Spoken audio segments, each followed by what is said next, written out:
Welcome back to Sunny and Mokshi vlogs. ఈరోజు వీడియోలో chicken పులుసు ఎలా ప్రిపేర్ చేయాలో చూపిస్తానండి.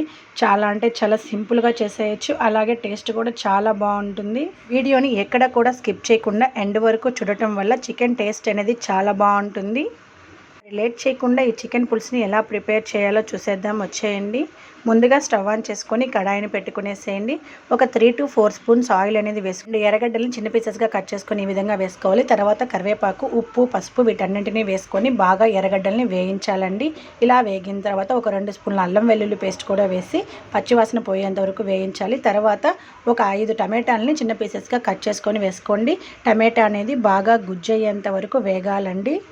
కదా, ఈ విధంగా బాగా వేగిన తర్వాత చికెన్ మసాలాని వేసుకోవాలి. చికెన్ మసాలా మీకు కావాలంటే నా ఛానల్లో ఆల్రెడీ అప్లోడ్ చేస్తున్నానండి, ఒకసారి వెళ్ళి చెక్ చేసేయండి. చికెన్ అనేది సాఫ్ట్గా రావాలంటే ఉప్పు నీళ్ళల్లో ఒక అరగంట సేపు నానటం వల్ల చికెన్ అనేది సాఫ్ట్గా జ్యూసీగా ఉంటుందండి.